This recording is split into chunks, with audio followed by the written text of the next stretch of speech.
Terutama pada kesempatan malam hari ini, saya akan berikan catatan-catatan jawaban terhadap apa yang telah disampaikan oleh Hanif Alatas dan Maimun Nafis, ya, dua orang terlebih dahulu. Ada beberapa hal yang dibicarakan oleh Al-Ustadz Hanif Alatas. Yang pertama, bahwa nasab Ba'alawi sudah diijma. Beberapa iddi'aul ijma, riwayat-riwayat adanya ijma yang diberikan oleh ulama, seperti disampaikan oleh Yusuf An-Nabhani. Sekarang kita gali apa betul adanya ijma itu terhadap nasab Ba'alawi. Adanya ijma yang telah didakwakan atau diaku oleh Yusuf An-Nabhani, kemudian oleh Ali bin Abu Bakar As-Sakran di dalam Al-Burqatul Musyiqah. Jadi sebenarnya ijma itu atau iddi'aul ijma, pengakuan adanya ijma, pertama kali itu disampaikan oleh Ali bin Abu Bakar As-Sakran 895 Hijriah. Kemudian diikuti oleh Khulasatul Asar Al-Muhibbi, kemudian diikuti oleh Syekh Yusuf An-Nabhani. Yang menjadi masalah adalah bahwa ijma itu mempunyai sebuah syarat yang khusus. Silakan para penonton buka dalam kitab Maratibul Ijma halaman 11 karangan Ibnu Hazm. Dikatakan bahwa ijma'u kulli asrin ijma'un sahihun idza lam yataqaddam qablahu fi tilkal mas'alati khilaf. Bahwa sebuah ijma' itu bisa dikatakan sahih apabila tidak ada perbedaan pendapat sebelumnya. Sedangkan tentang nasab Ba'alawi, tulisan-tulisan Ba'alawi sendiri menerangkan, menjelaskan adanya perbedaan-perbedaan ulama.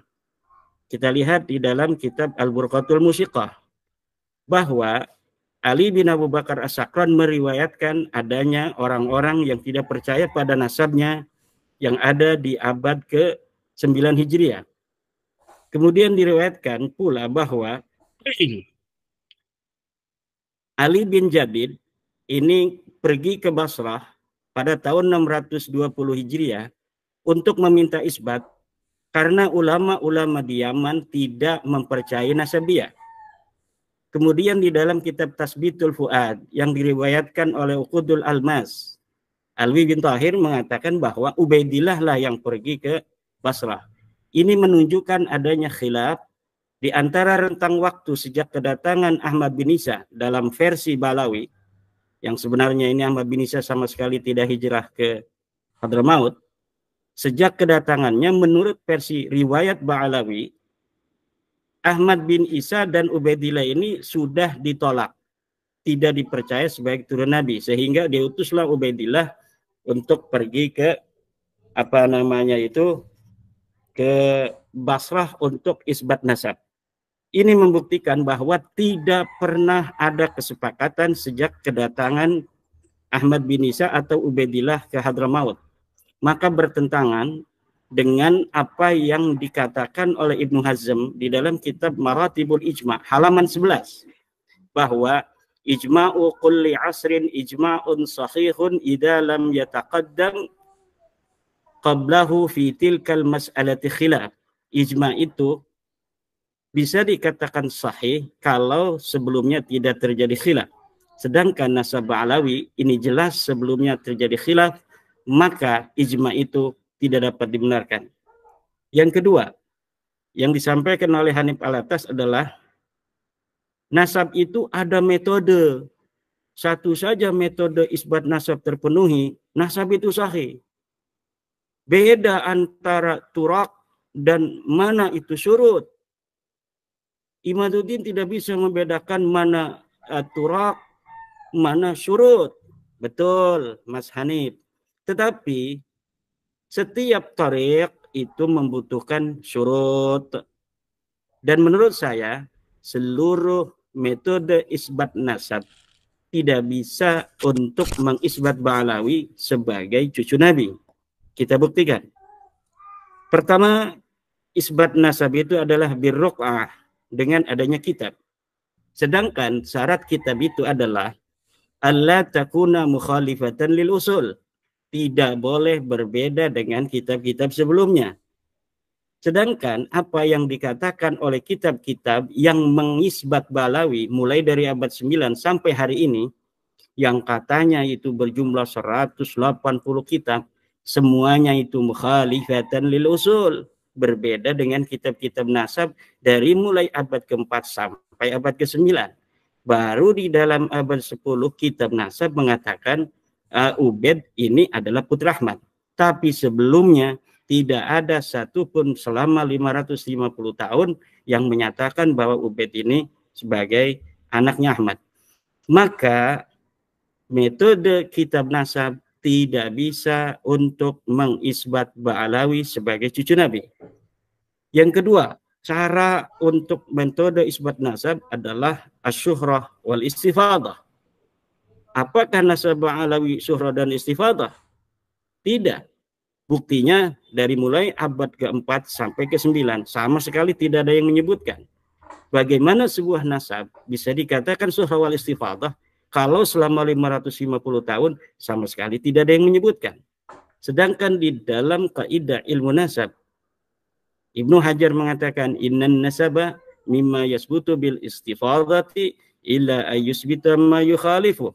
Silahkan buka kitab Al-Jawabul Jalil halaman 47. Para pemirsa bisa melihat di dalam kitab Al-Jawabul Jalil halaman 47 itu bahwa memang benar nasab itu bisa diisbat dengan adanya syuhrah dan istifadah, tetapi ada syaratnya. Illa ayasbuta ma yukhalifu, kalau tidak ada yang menentang. Sedangkan adanya Ahmad bin Isa punya anak katanya namanya Ubaid, ini ada yang menentang, yaitu kitab-kitab nasab dari mulai abad 4 sampai 9 tidak ada yang menyebutkan sama sekali Ahmad bin Isa punya anak namanya Ubaid, dan tidak ada yang menyebutkan Ubaid punya ayah namanya Ahmad bin Isa. Maka syuhrah dan istifadah tidak bisa untuk mengisbat nasab Ba'alawi. Tidak terverifikasi dan tidak bisa untuk dinyatakan sahih dengan metode syuhrah wal istifadah. Yang ketiga dengan syahadah, bahwa metode isbat nasab salah satunya adalah syahadah, yaitu kesaksian dua orang laki-laki. Lihat di dalam kitab Al-Muqaddimat halaman 62. Apakah betul syahadah ini bisa untuk mengisbat nasab yang sudah ribuan tahun? Di dalam kitab Al-Muqaddimat, Syekh Khalil bin Ibrahim mengatakan, aqulu inna hadal amra laysa fi subuti nasabil qabail bal yu'malu fi ilhaqi nasabi tiflin bi abih. Al-Muqaddimat halaman 62, Khalil bin Ibrahim.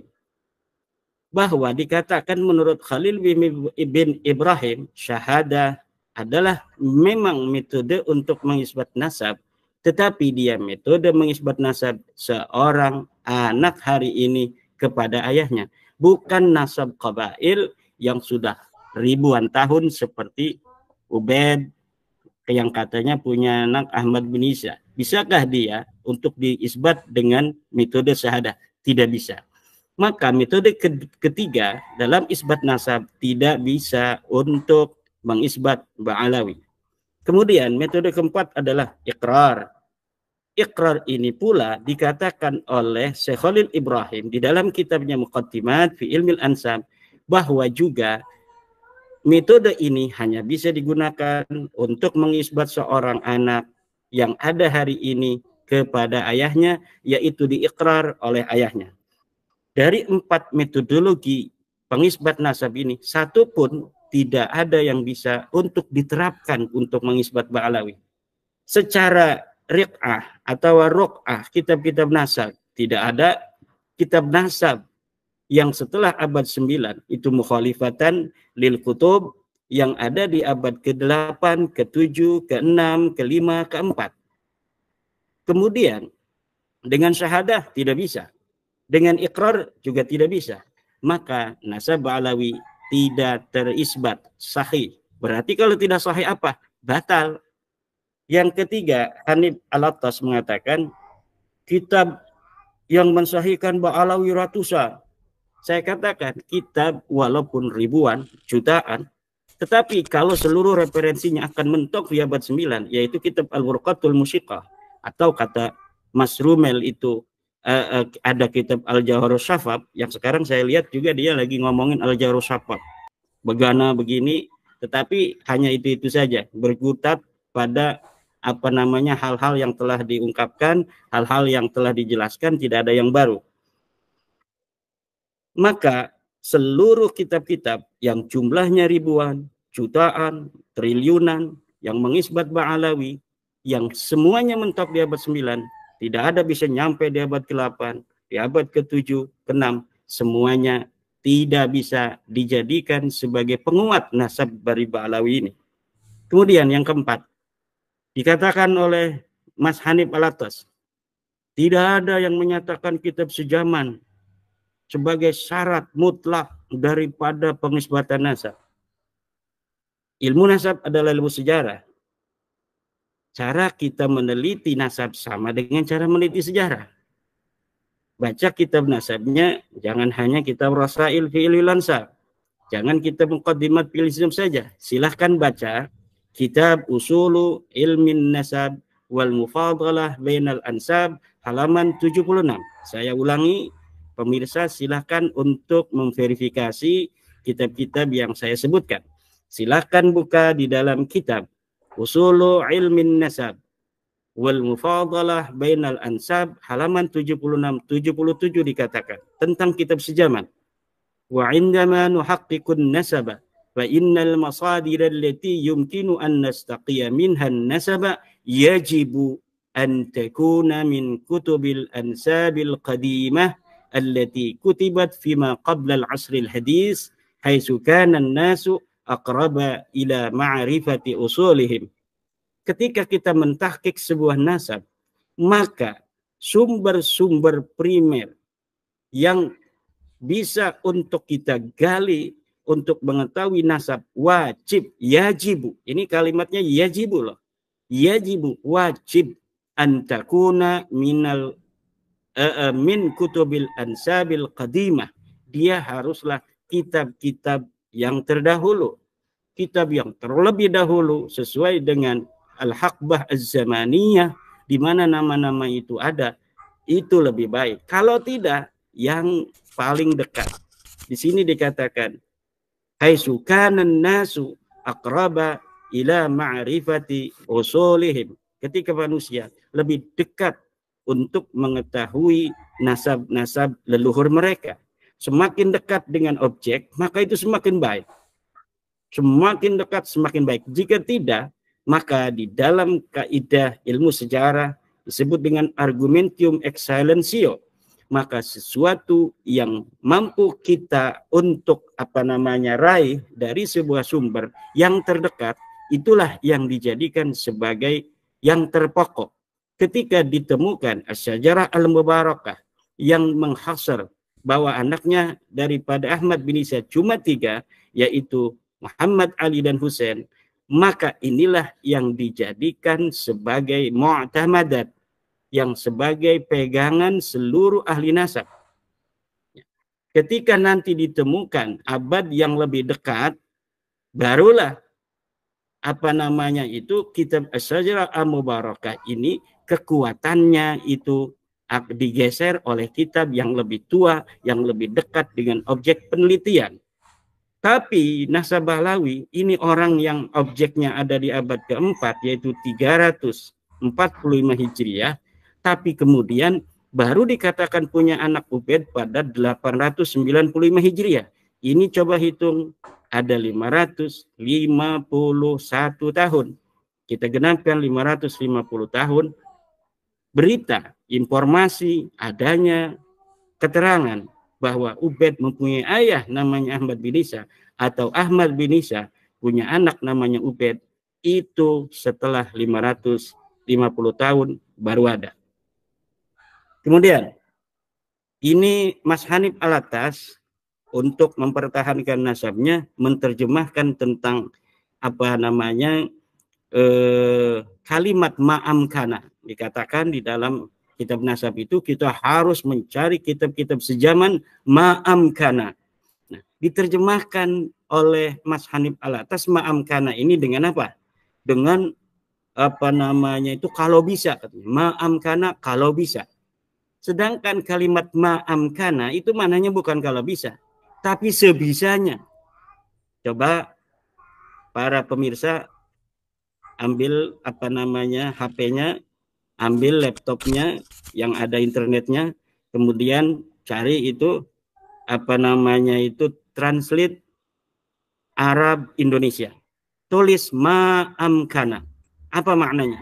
Apakah maknanya seperti Mas Hanif Alatas bahwa maknanya adalah semampunya atau sebisanya, apa kalau bisa, ya kata Mas Hanif Alatas, kalau bisa ma'amkana. Kalau nggak bisa, nggak apa-apa, nggak pakai kitab sejaman. Makna yang sebenarnya adalah sebisa mungkin. Ma'amkana itu maknanya adalah sebisa mungkin. Ma'amkana itu maknanya sebisa mungkin. Artinya, sekuat yang kita mampu untuk mencari kitab itu, maka itu harus sebuah sejarah, sebuah nasab harus diiringi dan diverifikasi oleh kitab-kitab sejaman. Bukan ma'amkana itu kalau bisa, kalau mau, bukan demikian. Tetapi sebisanya kita harus mencari sesuatu yang ada dari apa yang telah disebutkan oleh Amudun Nasab kita. Nama-nama ini harus ada kitab yang sejaman atau kitab yang mendekati. Seperti kitab Sajarah Mubarakah itu bukan sejaman, dia sekunder. Tapi itulah ma'amkana yang kita mampu untuk mencari seorang apa namanya Ahmad bin Isa mempunyai anak 3. Sebelum itu yang lebih tua tidak ada. Itu namanya ma'amkana. Kalaulah kita bisa mencari lagi apa namanya kitab-kitab yang lebih tua dari As-Sajarah Mubarakah yang menentukan anaknya itu hanya 3, menghasar, itu kita akan mencari lagi, tapi memang tidak ada. Yang ada hanya kitab As-Sajarah Al-Mubarakah yang menghasar anaknya itu 3. Sedangkan yang menambahi ada di kitab abad ke-9 Hijriah. Maka yang ada di abad 9 Al-Burqatul Musiqah, tanda kutip Al-Jauharus Syafaf, kemudian Al-Baha Ad-Durar, atau disebut dengan kitab apa namanya itu Al-Masra'ur Rawi, itu semua Al-Ghurar Al-Masra'ur Rawi itu terbantahkan semua, tidak bisa dijadikan sebagai masadir, tidak bisa dijadikan sebagai maraji. Kenapa tidak bisa dijadikan sebagai maraji? Maraji itu harus ada masadir. Kalau misalnya sebuah maraji tidak berdasarkan masadir, ini maraji ini adalah sekunder, masadir ini adalah primer, yang paling dekat. Maka maraji ini diabaikan, apalagi ketika maraji ini bertentangan dengan masadir, seperti Al-Burqatul Musiqah bertentangan dengan apa namanya itu kitab As-Sajarah Mubarakah. Maka itu Al-Burqatul Musiqah, Al-Jauharus Syafaf, Al-Ghurar, Al-Masra'ur Rawi, Al-Juz'ul Latif, semuanya harus diabaikan. Kenapa? Karena mu'aradah, bertentangan dengan kitab yang lebih tua. Demikianlah cara bekerja ahli sejarah itu, Mas Rumel ya. Dia katanya ahli sejarah, tapi kitab sejaman, kitab primer, kitab sekunder diabaikan, hanya surah dan istifadah. Ini sejarah cenayang namanya. Ini sejarah orang-orang yang ngaku historian, apa ngaku sejarawan, tapi tidak memerlukan sumber. Ini sejarawan cenayang namanya. Kemudian yang kelima, yang keenam, saya catat ya dari apa-apa yang disampaikan apa namanya oleh Mas Hanif Alatas. Kata Mas Hanif Alatas, kalau kitab sejaman diterapkan, maka nasab Nabi Muhammad rungkat. Naudzubillah, summa naudzubillah min dalik. Nasab Nabi Muhammad itu Mas Hanif sampai Adnan itu diberitakan oleh baginda Nabi besar Muhammad sallallahu alaihi wasallam. di dalam hadis. Bahkan di dalam hadisnya itu hadis riwayat Muslim. Dikatakan dalam kitab riwayat Muslim itu bahwa Nabi Muhammad SAW itu dari Kinanah. Ya. Nabi Muhammad itu dari Kinanah. Ini jangan sampai kita gara-gara kita untuk apa namanya itu mempertahankan nasab, ini menjadikan Nabi Muhammad nasabnya sebagai bemper. Naudzubillah summa naudzubillah. Nabi Muhammad itu nasabnya melalui wahyu. Wa ma yantiqu 'anil hawa in huwa illa wahyu yuha. Di dalam Al-Qur'an disebutkan bahwa Nabi Muhammad itu orang-orang Arab itu keturunan Ibrahim. Millat abikum Ibrahim. Agama ayah-ayah kalian. Siapa ayah kalian? Ibrahim. Itu kumnya kepada siapa? Kepada orang-orang Quraisy. Ini menyatakan bahwa wahyu sendiri mengatakan Nabi Muhammad orang Arab itu keturunan daripada Ibrahim. Ini sudah nas Al-Quran. Adapun amudun nasab sampai Nabi Ibrahim tidak dibutuhkan lagi. Untuk mengisbat Nabi Muhammad keturunan Ibrahim tidak butuhkan amudun nasab karena sudah ada Al-Quran yang menyatakan. Kemudian mengenai Nabi Muhammad SAW sebagai keturunan daripada Kinanah, itu hadis mengatakan dari riwayat Muslim. Jadi nggak perlu lagi kita apa namanya itu membawa-bawa nasab Nabi Muhammad dalam perdebatan nasab apa Ba'alawi yang memang tidak terverifikasi. Kalau rungkat sendiri aja, jangan bawa-bawa junjungan kita Nabi besar Muhammad Sallallahu Alaihi Wasallam. Bawa juga nasab Wali Songo, bawa juga nasab Syekh Abdul Qadir Al-Jilani, nyari-nyari teman. Gak usah lah. Kita pertahankan saja apa dalil-dalilnya dari nasab Balawi untuk menyambungkan daripada nasab Balawi itu. Jangan bawa-bawa nasab Nabi besar Muhammad SAW. Kita nanti akan masuk dalam su'ul adab, naudzubillah. Su'ul adab itu, aduh, kepada Rasulullah ini bahaya ini. Kemudian kepada nasab-nasab Wali Songo, kita bisa perdebatkan lagi nasab Wali Songo. Semakin apa hari ini kita semakin apa namanya mendapatkan banyak sekali apa namanya bukti-bukti apa historis tentang nasab Wali Songo. Semakin digali Wali Songo ini karena memang sosok historis di masa lalu, semakin digali ini semakin bermunculan. Dari Aceh datang, dari Uzbekistan datang, dari Pakistan datang, dari Maroko datang dan sebagainya. Nanti kita tinggal al-jam'u. Jadi jangan bawa-bawa nasab Wali Songo lah di dalam bagaimana apa namanya itu mempertahankan nasab Balawi. Kalau ya Wali Songo kepada Balawi sudah jelas semua keturunan Wali Songo yang mu'tabar dari Naqabah Ansab Aulia Tis'ah itu menolak nasab Balawi nyambung apa menurunkan Wali Songo. Dari Aceh menolak, dari Uzbek, dari Pakistan, Maroko dan sebagainya. Paling beberapa orang aja yang masih apa namanya dari turun Wali Songo yang memiliki apa keyakinan seperti pada zaman-zaman kolonial itu bahwa Wali Songo berasal dari Ubaidillah. Itu hanya beberapa pelintir orang saja. Jadi saya akan mohon pada Mas Hanif ini jangan bawa-bawa nasab Wali Songo dalam perdebatan nasab Balawi. Pertahankan aja nasab Balawi. Bagaimana nasab Balawi ini bisa pertahankan, dan sampai detik ini tidak bisa dipertahankan. Kenapa? Karena memang datanya nggak ada. Kemudian kesimpulan Mas Hanif Alatas itu tidak satu pun bisa menjawab 12 pertanyaan daripada tesis saya.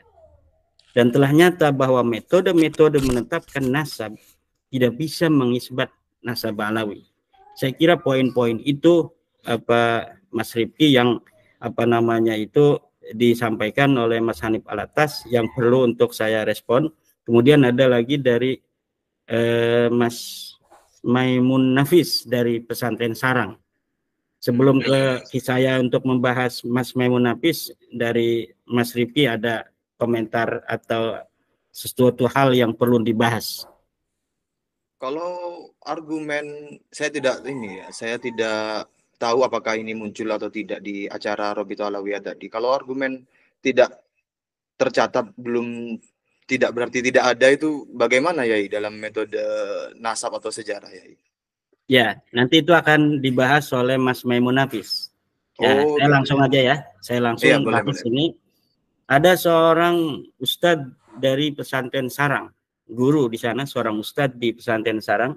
Ini Mas Maimun Nafis dengan berapi-api ya. Kayaknya itu menahan amarah gitu. Karena memang apa namanya Mas Rifki, saya pernah menjawab tentang Gus Najih ya, tentang Gus Najih. Mungkin ini Mas Maimun Nafis ingin menyatakan bahwa saya muridnya Gus Najih bisa menjawab kan, karena saya waktu itu telah menjawab dari proposisi Gus Najih yang memang beliau bukan tidak alim, beliau alim, tetapi dalam masalah nasab ini memang memerlukan kejelian tersendiri, itu saya kira. Dan Mas Maimun Nafis ini secara garis besar bagus juga, bagus juga ya dalam penyampaian apa namanya hujah-hujah, karena memang demikianlah pesantren NU mendidik santri-santrinya Mas Rifki, mantep-mantep. Tetapi dia juga mengaku sebagai lembaga Basul Masail ya. Lembaga Basul Masail mungkin di tingkat kabupaten atau provinsi, dan sekarang ini dari tingkat PBNU akan menjawabnya. Ya, baik. Ya, ini anggota Basul Masail PBNU akan menjawab anggota Basul Masail di Jateng atau di Rembang gitu ya, Mas Maimun Nafis, atau tingkat pesantrennya. Ini sama-sama anak NU. Mas Maimun Nafis mengatakan bahwa nasab Ba'alawi sudah diisbat 180 kitab. Ini sama dengan Mas Hanif Alatas tadi ya, 150 kitab atau 180 kitab. Ya saya katakan lagi, Mas Maimun Nafis 1000 atau 2000, 1 juta kitab yang mensahihkan nasab Ba'alawi itu akan mentok ke abad 9 kepada kitab Al-Burqatun Al-Musiqah dan kitab Al-Jawharus Syafah. Karena memang itu muaranya di situ, dimulainya dari situ, bendungannya di situ, kemudian dialirkan kemana-mana. Bisa tidak sebelum dari bendungan Al-Jawharus Syafaf dan apa namanya Al-Furqah itu, kitab itu atau pengisbatan itu melaju sampai ke Ahmad bin Isa? Tidak ada, Mas Maimun Nafis. Nasab Ba'alawi dipabrikasi, dibangun pada abad ke-9. Itu ya. Wah, ulama-ulama itu ulama apa namanya yang siqoh, adalah dan sebagainya. Kita tidak meragukan kesikohan para ulama. Kita tidak meragukan keadalahan para ulama. Tetapi kita harus sadar bahwa ulama itu tidak maksum. Ulama itu tidaklah dijaga oleh Allah seperti Nabi Muhammad dijaga, para anbiya dijaga dari kesalahan. Kalau kita mengatakan ulama pasti benar, maka akan banyak orang-orang yang apa namanya harus kita benarkan. Ketika salah satu berbeda dengan yang lainnya, kita akan bingung. Semuanya maksum kok. Ini tidak begitu. Agama ini agama dalil. Siapa yang punya dalil, maka dialah yang harus diikuti. Wala taqfu ma laysa laka bihi ilm. Itu Mas Maimun. Jangan kau ikuti apa yang tidak punya dalil. Ibnu Hajar dan lain sebagainya. Itu tidaklah berniat berdusta, tidak. Dia mendapatkan dari kitab Al-Juz'ul Latif. Dia tidak bertemu dengan Al-Idrus. Dia membaca kitabnya Al-Juz'ul Latif. Dia husnudzon. Dia tulis saja itu. Kitab Al-Juz'ul Latif yang menerangkan silsilah dirinya sampai Rasulullah. Kemudian Ibnu Hajar mengutip. Ya mengutip aja. Oh, Ibnu Hajar kan ulama besar. Masa dia ini tidak teliti? Ya, ulama itu kalau dalam masalah fikih kan Ibnu Hajar ulama fikih. Kalau Ibnu Hajar bicara masalah fikih, mungkin dia akan betul-betul tasabut wa tahaqqu. Tetapi ketika hanya bicara tentang silsilah sanad yang hanya untuk apa namanya itu tabarrukan, ya nggak perlu beliau itu mentasabut dan mentahakkuk. Akan banyak waktu terbuang untuk seorang Ibnu Hajar yang ahli fikih kalau untuk mengisbat nasab Ba'alawi atau meneliti nasab Ba'alawi satu persatu. Contohnya saya ini 2 tahun ini nguprak-nguprak nasab Ba'alawi, banyak tulisan saya, kitab-kitab saya belum selesai. Dalam bahasa Indonesia, saya punya kitab buku Induk Fikih Islam Nusantara. Baru jilid 1 dicetak. Lihat itu di perpustakaan universitas Islam di Indonesia. Di UIN itu ada itu. buku Induk Fikih Islam Nusantara, baru 1 jilid. Jilid keduanya sampai sekarang belum selesai. Kenapa? Mikirin nasabnya Bahlawi ini nih. Kemudian kitab Al-Muqtafi fi Syarhi Nihayatiz Zain, karya Syekh Nawawi At-Tanar Al-Bantani. Itu saya baru sarahin 1 juz ya, 1 juz dari puluhan juz yang saya rencanakan. Itu bisa dilihat di dalam internet, di arsip.com, di Maktabah Nur dan lain sebagainya. Al-Muqtafi fi Syarhi Nihayatiz Zain. Itu karena ada nasab Bahlawi ini saya belum bisa untuk meneruskan. Jadi membutuhkan waktu yang banyak, dan waktu itu tidak dianggap urgen oleh Ibnu Hajar untuk meneliti nasab-nasab itu. Kenapa? Karena yang ditemui orang-orang saleh yang beliau tahu ini nasab tidak mencurigakan. Ya hari ini yang kita temui kan model-model begitu, Bu. Yang mencurigakan itu kan. Akhirnya kita meneliti, dan setelah diteliti haplogrupnya G. Setelah diteliti nasabnya nggak nyambung, ya kan? 550 tahun. Di kitab sejarah tidak ada nama-namanya. Apalagi nanti kan. Kemudian Mas Maimun Nafis, Sajarah Mubarakah ini penisbatan pada Imam Fakhrul Razinya diragukan. Ya boleh saja orang meragukan kan. Itu namanya hak pribadi masing-masing sesuai kepentingannya masing-masing. Yang jelas bukti materialnya itu loh Mas Maimun Nafis. Ini ada kitab namanya manuskrip As-Sajarah Al-Mubarakah. Ditemukan oleh Al-Mar'asi dari Iran. Kemudian ditasabut oleh Syekh Mahdi Rojai. Diteliti oleh Syekh Mahdi Rojai. Oh ada mereknya. Ini karangan Al-Fakhrul Razi. 600 Hijriah. 614 Hijriah. Kemudian nama kitabnya As-Sajarah Al-Mubarakah. Di penyalinnya ada namanya Wahid bin Samsuddin. Tahun penyalinnya ada 820 Hijriah. Tempatnya di mana? Di Turki, di perpustakaan Sultan Ahmad As-Salis. Semuanya lengkap alamatnya. Lalu dicetaklah, kemudian kitab itu menjadi referensi para ahli nasab hari ini. Tiba-tiba ketika diteliti dalam kitab Sajarah Mubarakah itu menyebutkan Ahmad bin Isa anaknya 3, diragukan nih sama Mas Rumel Abbas, Mas Maimun Nafis. Wah ini penisbatannya nggak jelas. Nggak jelas dari mana?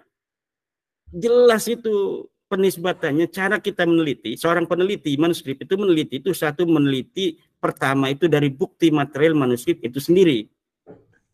Benarkah dia ini karangan daripada Imam Fakhruddin Ar-Razi? Oh jelas, namanya itu jelas Imam Fakhruddin Ar-Razi.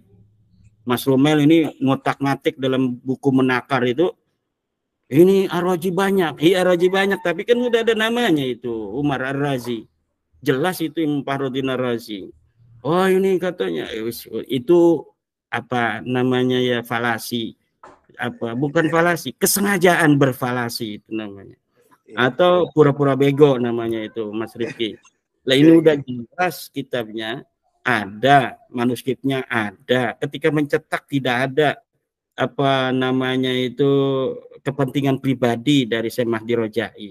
Dia juga tidak menyangka itu di dalamnya itu membatalkan Bahlawi itu. Kan dia kan temannya Bahlawi. Kemudian Syekh Wahid Samsuddinnya, beliau ini tidak ada permusuhan dengan Bahlawi.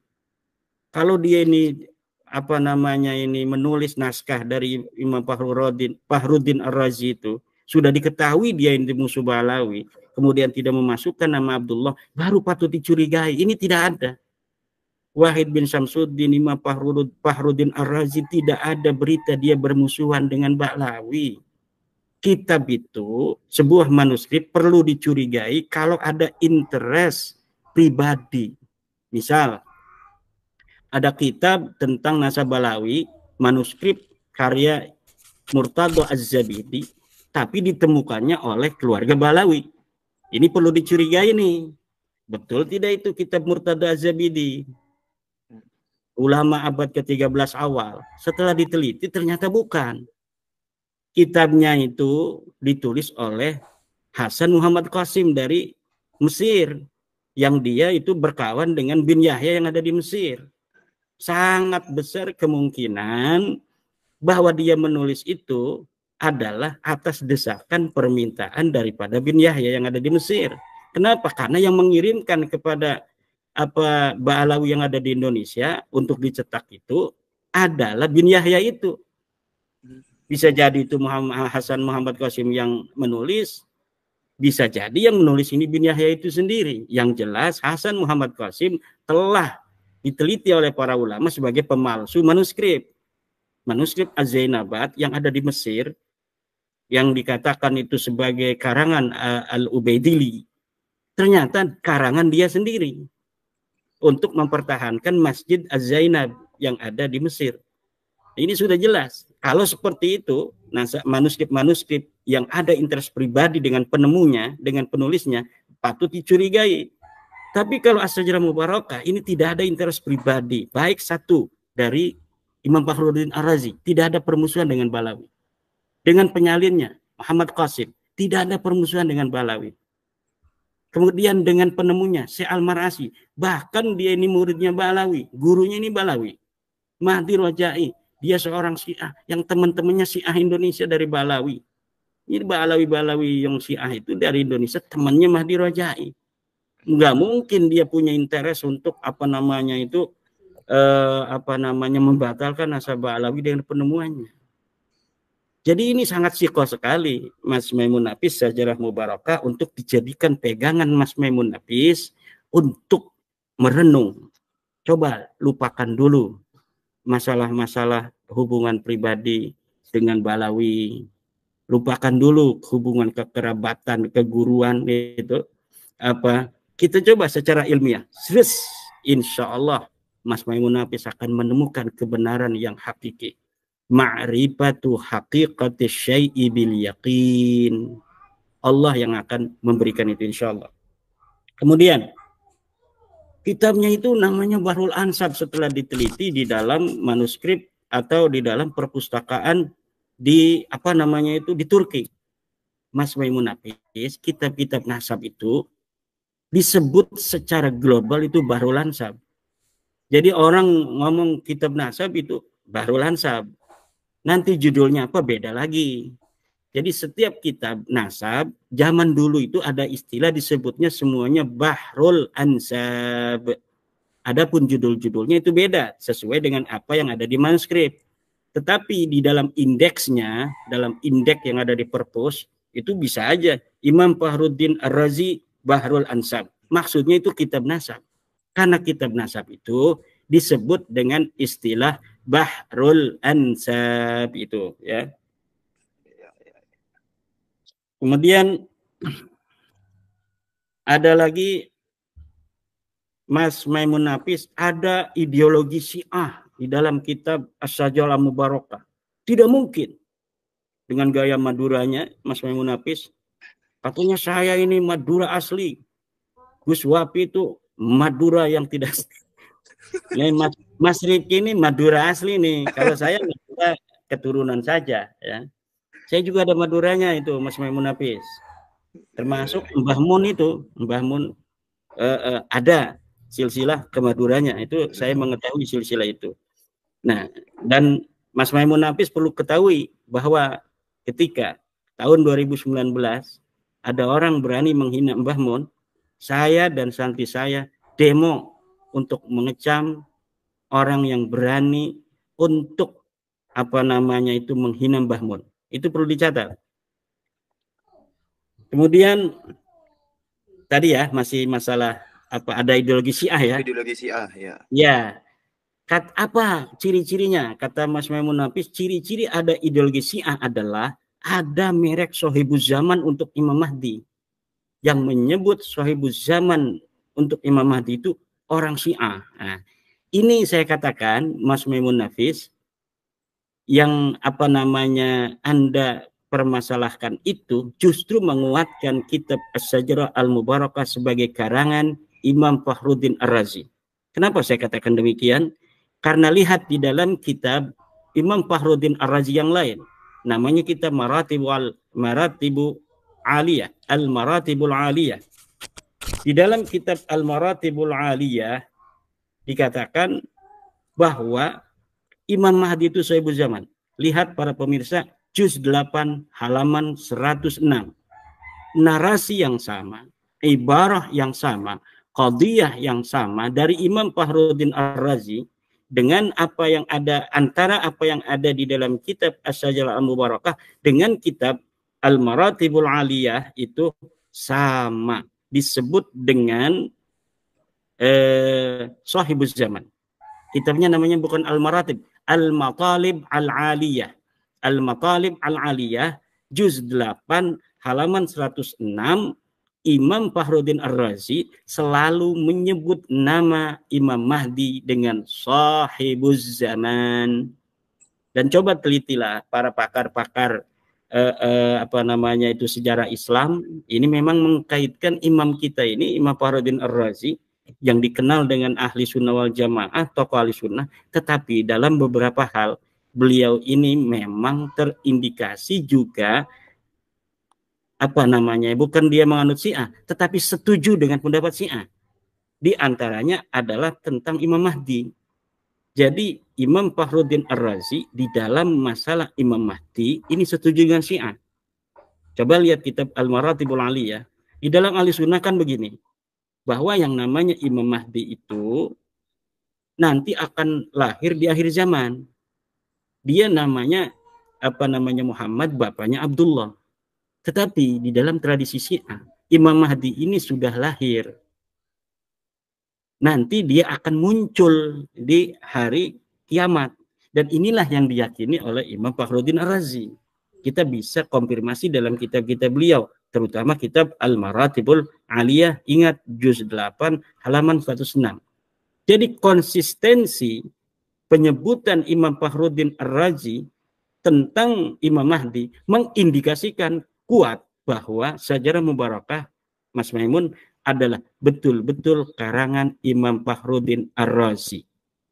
Jadi apa yang dikatakan oleh Mas Maimun itu, bahwa karena ini Syajarah Mubarakah ini diragukan, maka seluruh provisi Imaduddin itu batal. Nah, itu levelnya Bahsul Masail tingkat kabupaten itu. Nah, ini tingkat PBNU begini, bahwa di dalam kita cara mencari tentang apakah sebuah ibarat ini adalah bisa dinisbatkan kepada seorang pengarang, maka kita lihat apa ibarat-ibarat yang sama dengan apa kitab-kitab lain yang ditulis oleh penulis yang sama, ibarah yang sama dengan tulis yang sama, dan ini konsisten penyebutan Imam Fakhruddin Ar-Razi terhadap Imam Mahdi itu adalah Sahibuz Zaman. Nah, terus tentang hal yang apa namanya itu kawaidah ya, kawaid ya. Jumlah ismiyah tidak apa namanya ini, tidak konsisten. Jumlah ismiyah yang ada di Imam Fakhruddin Ar-Razi ini tidak konsisten. Dalam Asy-Syajarah Al-Mubarakah, contohnya kata Mas Maimun Nafis, anak Ahmad Asy-Sya'rani ada 3. Tapi dalam Tahdhibul Ansab kok ada 4. Dalam Al-Mazdi bahkan ada 8. Jadi kan ada Tahdhibul Ansab, Mas Rifki itu di abad ke-5, ada Al-Mazdi di abad ke-5, 8 kan. Di abad ke-5 Tahdhibul Ansab menyebut anaknya Ahmad Asy-Sya'rani itu 4. Kemudian di dalam kitab Al-Mazdi disebut 8. Di dalam kitab Asy-Syajarah Mubarakah disebut 6. Disebut berapa? Disebut 3. Nah, 3 ya. 3 ya, dalam Asy-Syajarah Mubarakah disebut 3. Nah, berarti ini tidak konsisten, kata Mas Maimun Nafis. Saya jawab begini, Mas Maimun harus mengerti cara para ahli nasab di dalam menulis kitab nasab. Ada ibarah ketika menyebutkan anak dan keturunan. Ada dengan kalimat fa'aulada, ada dengan fa'aqaba. Fa'aulada itu artinya dia punya anak. Kalau fa'aqaba dia berketurunan dari. Nah, itu beda. Kalau fa'aulada ya dia punya anaknya berapa, itu mau yang keturunan tidak berketurunan disebutin semua. Kemudian kalau apa namanya fa'aqaba yang disebutkan hanya yang berketurunan. Itu yang pertama. Yang kedua, kitab yang lebih tua itu menyebutkan lebih banyak, fa'aqibuhu min arba'atin misalnya, yang berketurunan ada 4. Kemudian di kitab yang lebih muda, setelah 100 tahun kemudian, disebutkan yang berketurunan ada 3 oleh Sejarah Mubarakah. Kenapa bisa begitu? Itu berarti kitab As-Sajarah Mubarakah pengarangnya itu tahakkuk. Dia meneliti. Oh, dulu ada 4 anak yang berketurunan. Sekarang tapi si dia itu sudah meninggal dan anaknya juga meninggal. Jadi dari garis dia ini sudah tidak ada lagi. Maka karena apa namanya itu Imam Fakhruddin Ar-Razi mengetahui dengan tahakkuk wa tasabbut bahwa dari jalur satu ini yang dikatakan 4 oleh Tahdhibul Ansab, tapi yang satu ini hari ini sudah tidak punya keturunan, maka tidak perlu untuk ditulis kembali. Kenapa? Karena ilmu nasab, kitab nasab dicatat untuk silaturahmi orang-orang yang masih hidup, yang punya keturunan, agar mengetahui sepupunya masing-masing. Kalau orang yang 100 tahun lalu itu sudah tidak ada punya keturunan, yang hari ini tidak ada keturunannya, buat apa dicatat lagi? Itu. Tetapi kadang-kadang memang ada ulama, orang yang tidak berketurunan ditulis. Nanti inkorodo, yaitu cara-cara ulama di dalam menulis kitab nasab. Berbeda-beda. Ada yang tahakkuk, ada yang tasabut, ada yang hanya apa namanya itu mengutip dari ulama sebelumnya. Jadi dia tidak up to date, Mas Rifki. Dia kayak Ibnu Inabah. Ibnu Inabah di abad 9. Dia ini menyebutkan Ahmad bin Isa. Tapi yang dia sebutkan persis sama dengan Tahdhibul Ansab yang ada di abad ke-5. Ini berarti Ibnu Inabah di dalam nasab Ahmad bin Isa dia tidak tahakkuk. Dia tidak apa namanya itu sengaja meneliti. Di nasab lain dia meneliti, tapi nasab ini nggak usah lah, ini kayaknya nggak penting misalnya. Itu diabaikan menelitinya, hanya dia mengutip dari ulama sebelumnya. Ada yang seperti itu.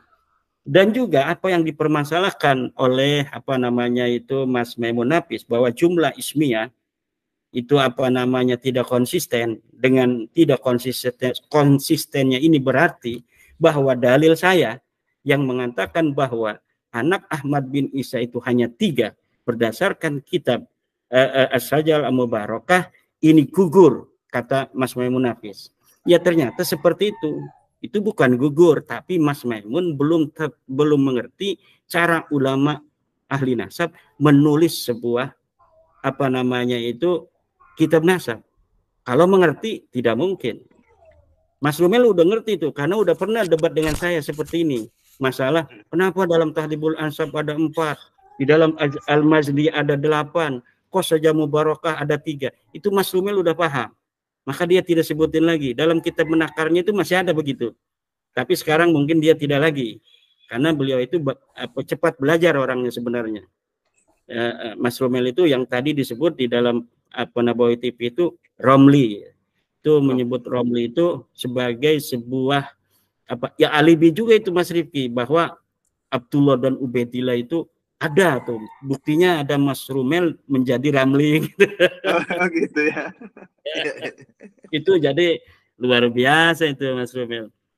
Nah, ini apa namanya ini tentang jumlah ismiyah ya. Jadi jumlah ismiyah itu jangan dikatakan begini juga tadi Mas Maimun Nafis, bahwa yang mengatakan jumlah ismiyah itu hasar itu, yaitu Syekh Mahdi Rojai, dia itu sudah membantah katanya Imaduddin sendiri. Bagaimana Imaduddin lebih tahu dari penulisnya? Mas Maimun, jumlah ismiyah sebagai hasar itu bukan kalimat dari Syekh Mahdi Rojai. Jumlah ismiyah itu adalah kaidah para pakar nasab. Bukan hanya Syekh Mahdi Ar-Rojai. Coba apa namanya itu lihat di dalam kitab Umdatul Talib Ibnu Inabah. Dalam kitab Umdatul Talib Ibnu Inabah halaman 340. Para pemirsa Gus Fuad Channel yang ganteng, Gus Fuad itu ganteng ya. Itu lebih ganteng dari aslinya Gus Fuad itu sebenarnya. Salah ya. Lebih ganteng dari gambarnya. Aslinya lebih ganteng dari yang ada di YouTube. Itu bisa dibuktikan dengan istrinya banyak. Kalau Mas Rifki kan ya si satu paling juga ya. Iya, Nah, satu aja ya.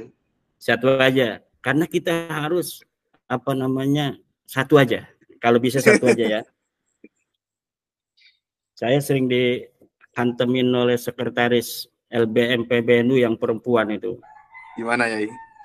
Iya itu masalah harus satu katanya kan. Nah ini di dalam kitab Ibnu Inabah halaman 340 itu persis sama ibaratnya Mas Maimun Hafiz, bahwa jumlah ismiyah itu apabila ditulis dalam kitab nasab itu artinya hasr, hanya 3.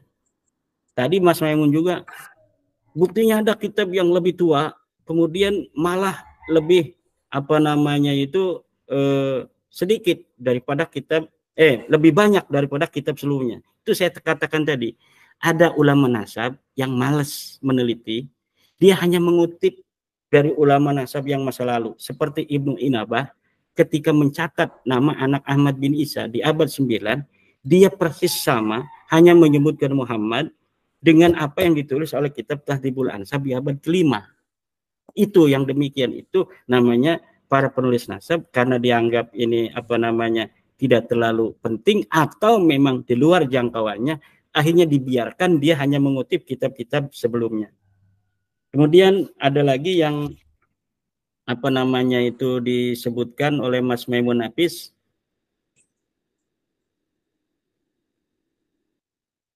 begini mengenai tadi kitab-kitab apa nasab jumlah ismiyah tapi kok berbeda-beda, ada 4, ada 3, ada 8. Disebutkan kan nama-namanya. Ini Mas Maimun Hafiz kitab-kitab nasab dari Tahdhibul Ansab menyebut hanya apa 4. Kemudian Al-Mazdi 8. Namanya disebutin semua kan. Kemudian As-Sajalah Mubarakah menyebut 3. Ketika tidak disebutkan pun oleh kitab As-Sajalah Mubarakah, nama-nama yang 4 itu yang ada di Al-Mazdi itu disebutin. Jadi memang sosoknya ada gitu di abad kelima. Tetapi Ubaid tidak begitu. Dia sudah tidak disebutkan di Sajalah Mubarakah, di Tahdhibul Ansab pun tidak ada, di kitab Al-Mazdi pun tidak ada, di Al-Muntaqilatut Talibiyah pun tidak ada, dalam kitab Al-Asili tidak ada, dalam Al-Fahri tidak ada, dalam As-Sabatul Musan tidak ada, dalam kitab apa namanya Umdatul Talib tidak ada, di dalam kitab An-Nafah Al-Ambariyah tidak ada. Nah ini bedanya itu dengan apa yang tadi dipermasalahkan oleh Mas Maimun Hafiz.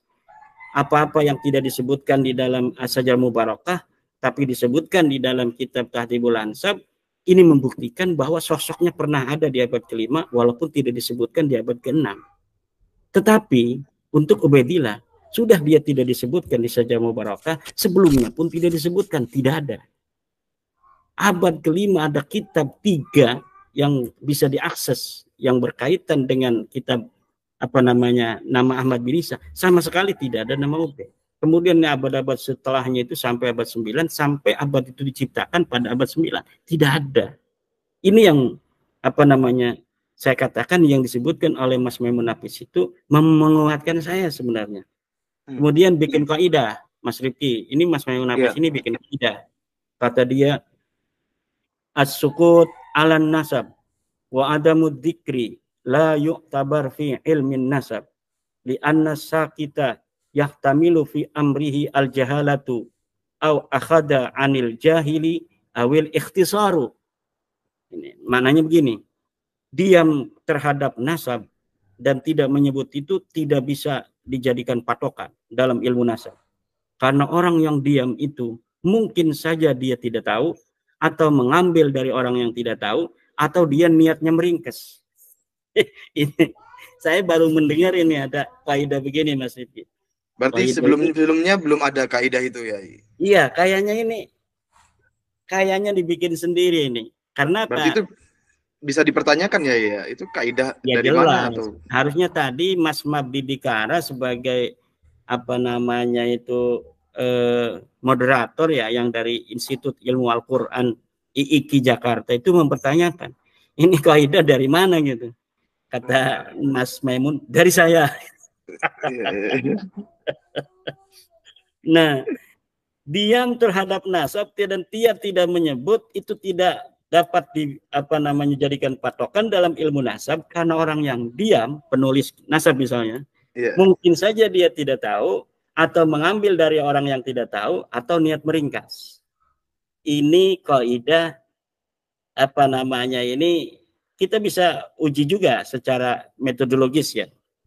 Orang diam terhadap nasab tidak menyebutkan, dia tidak bisa dihitung dalam ilmu nasab, apalagi yang menyebutkan. Ya. Orang menyebutkan nasab, ini anaknya 3, ini harusnya yang dihitung kan.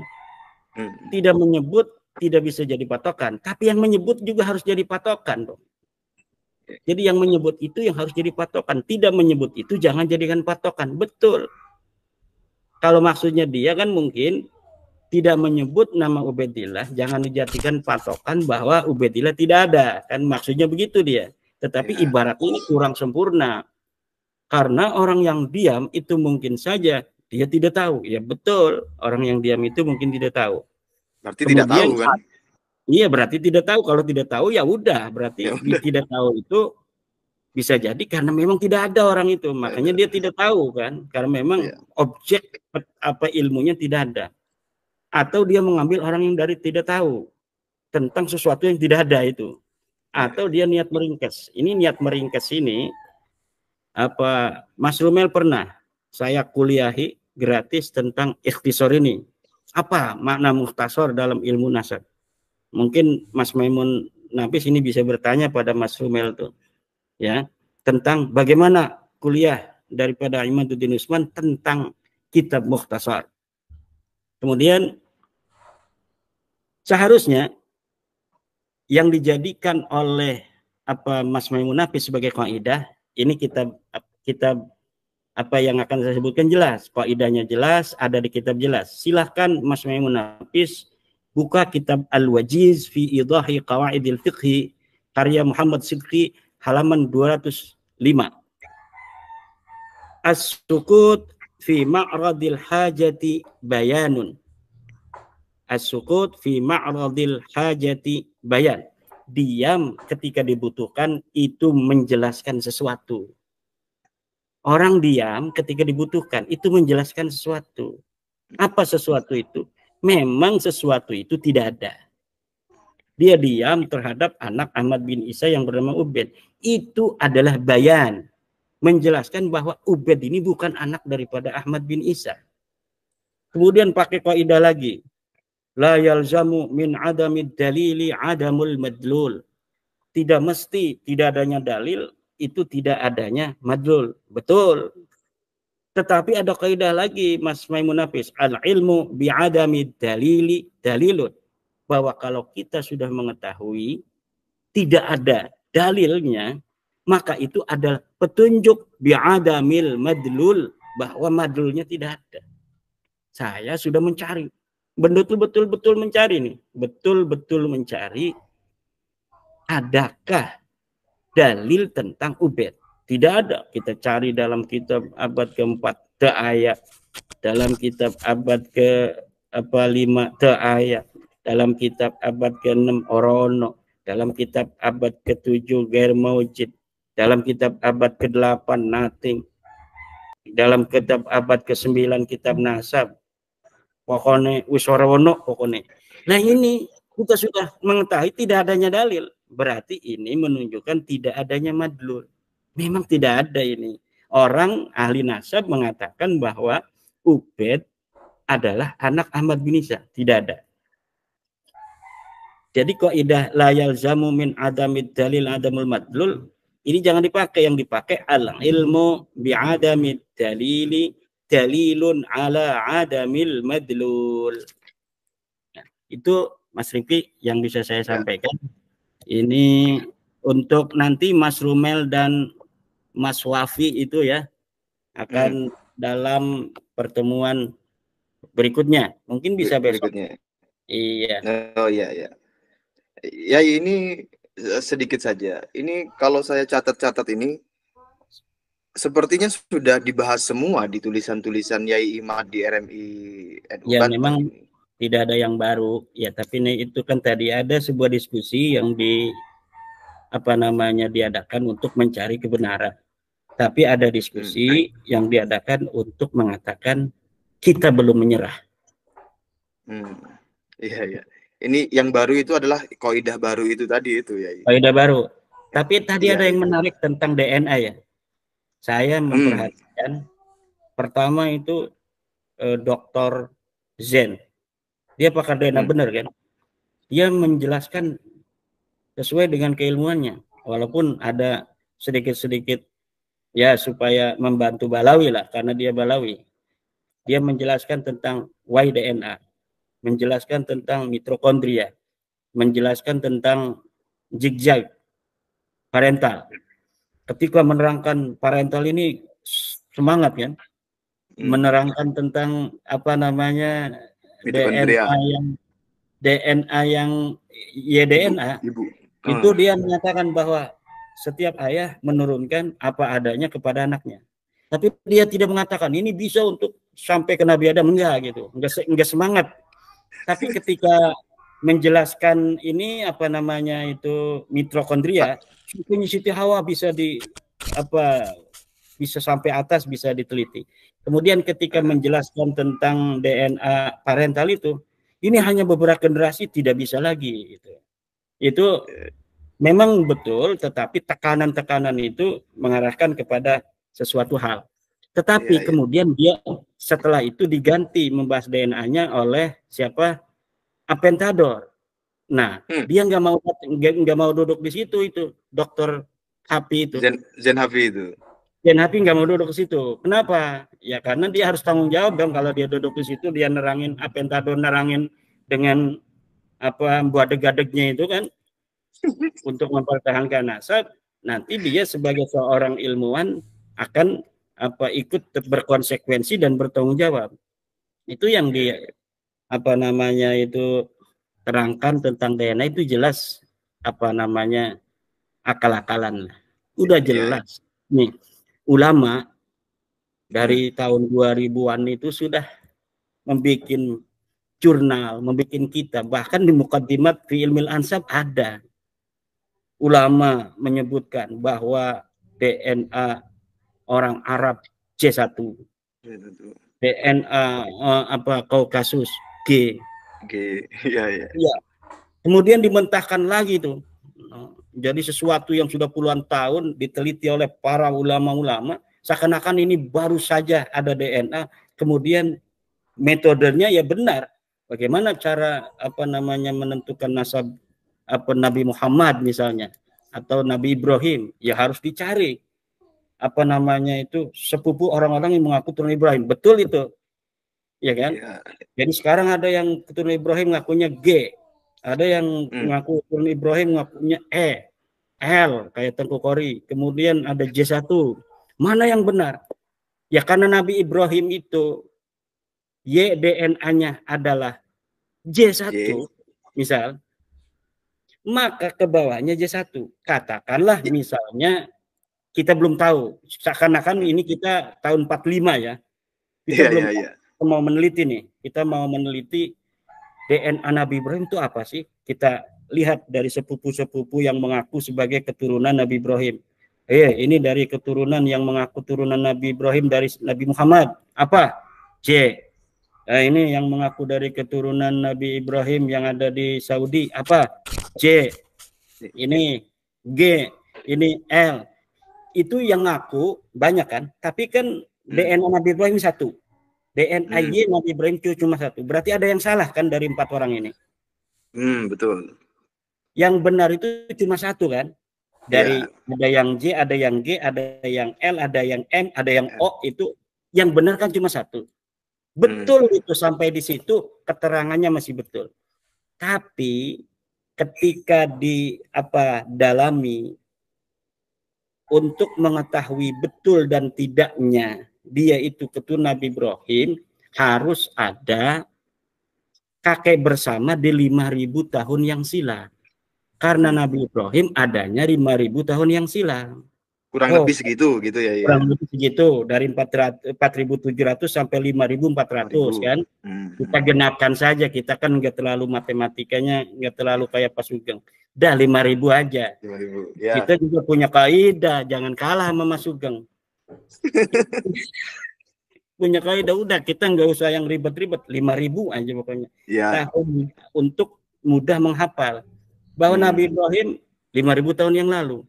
Lah, kalau misalnya orang yang sama-sama mengaku keturunan Nabi Muhammad dari Kohanim dan dari Ismail, siapa yang ada kakek bersama 5.000 tahun yang lalu, ini kemungkinannya lebih besar daripada G yang 45.000 tahun yang silam. Nggak mungkin. Ini nggak diterangin itu di situ. Nah, jadi saya kira masyarakat, ya silakan masyarakat menilai. Demikianlah adanya. Nanti kita akan bertemu lagi untuk mengupas, mengomentari apa-apa yang disampaikan oleh Mas Rumeng Abbas dan Mas Wafi. Demikian mungkin Mas Rifki.